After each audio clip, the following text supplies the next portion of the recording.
ഞാൻ ഇന്നൊരു സ്വന്തം സുലഭിച്ചു. ഇന്ന് ഞാൻ ഉണ്ടാക്കാൻ പോകുന്നത് നല്ല സ്വാദിഷ്ടമായ ടേസ്റ്റുള്ള മത്തങ്ങ കൊണ്ടുള്ള എലിശ്ശേരി. മത്തങ്ങയാണെങ്കിൽ വളരെ ഫൈബർ കണ്ടന്റ് ഉള്ളതും വൈറ്റമിൻസ് ഉള്ളതാണ്, വയറിന് ഏറ്റവും ബെസ്റ്റാണ്. അതുമാത്രമല്ല പയറിൽ പ്രോട്ടീൻ ഉണ്ട്. അപ്പോൾ വളരെ ന്യൂട്രീഷ്യസ് എലിശ്ശേരിയാണ് ഞാൻ ഇന്ന് ഉണ്ടാക്കാൻ പോകുന്നത്. വളരെ ഈസി ആയിട്ട് ഉണ്ടാക്കാവുന്നതാണ്. ഞാൻ ഇതുപോലെ ഒരു ഗ്ലാസ് പയർ നല്ല രാത്രി വെള്ളത്തിലിട്ടും വേവിച്ചു. അത് വേവിച്ച് ഉപ്പും മഞ്ഞളും ഇട്ടിട്ട് വേവിച്ചു കേട്ടോ. ഇത് കുറച്ച് ഉപ്പും കുറച്ച് മഞ്ഞളും മാത്രം ഇട്ടിട്ട് വേവിച്ചു. അത് അടുപ്പിൽ വേവും. ഈ മത്തങ്ങ വേവിച്ചിട്ടില്ല. മത്തങ്ങ നമുക്ക് വേവിക്കണം. മത്തങ്ങ സ്ക്വയർ പീസസ് ആയിട്ട് അരിഞ്ഞതാണ്. അതായത് ഇത്ര മത്തങ്ങയുള്ളൂ. അത് ഇതിലിട്ടു കേട്ടോ. മത്തങ്ങ ഇട്ടു.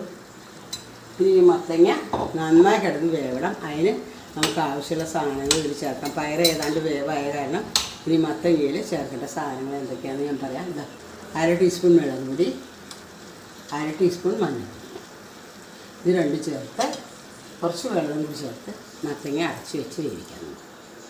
അത് കഴിഞ്ഞിട്ട് പിന്നെ നമുക്ക് അതിൻ്റെ കൂട്ടുകൾ തയ്യാറാം. മത്തങ്ങ അടച്ച് വറുത്ത് വെച്ച് കഴിഞ്ഞാൽ ഫ്രിഡ്ജിൽ ഈസിയായി പോകും. തേങ്ങ മത്തങ്ങ എലിശ്ശേരിയിൽ തേങ്ങ നിർബന്ധമാണ്. അപ്പോൾ അത് കാരണം കൊണ്ട് ഈ തേങ്ങ നമുക്ക് ഒന്ന് ഒരു പൾസ് ചെയ്തെടുക്കാം കേട്ടോ. നിർബന്ധമൊന്നുമില്ല, അങ്ങനെ ഇട്ടാലും മതി. എന്നാലും ഞാൻ അതൊന്ന് ചെയ്യണം.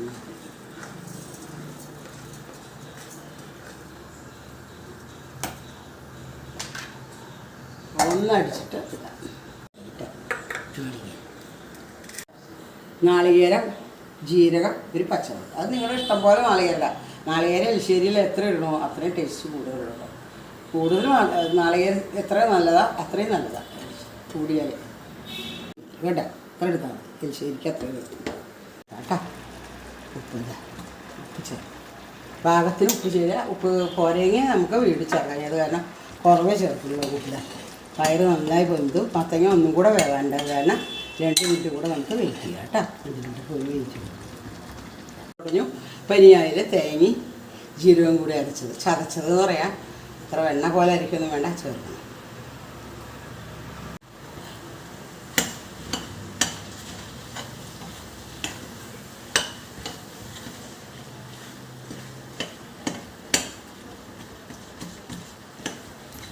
തേങ്ങ വറുത്തിട്ട് ഞാൻ ഫ്രിഡ്ജിൽ വെച്ചിരുന്നു. അതൊന്ന് കുറച്ച് ഇടണം.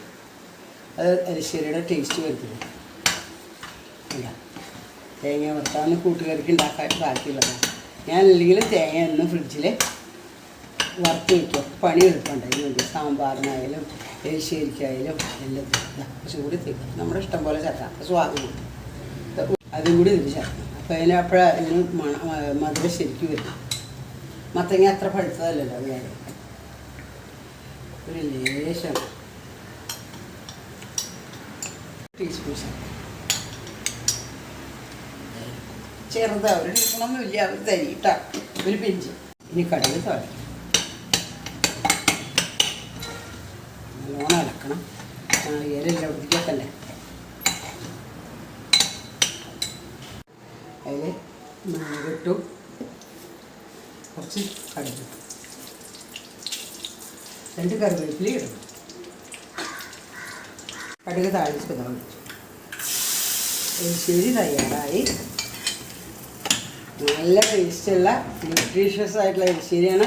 ഇത് ഇടയ്ക്കൊക്കെ ഒന്ന് ഉണ്ടാക്കുക. ആഴ്ചയിൽ ഒരു ദിവസം. പ്രോട്ടീൻ കണ്ടൻ്റാണ്, ഫൈബറുണ്ട്, കോൺസ്റ്റിപ്പേഷനൊന്നും ഉണ്ടാവില്ല. വളരെ നല്ല ഗുണമുള്ളതാണ്. എലിശ്ശേരി തയ്യാറായി. നല്ല സ്വാദിഷ്ടമാണ്. അതുമാത്രമല്ല വളരെ ന്യൂട്രീഷ്യസ് ആണ്.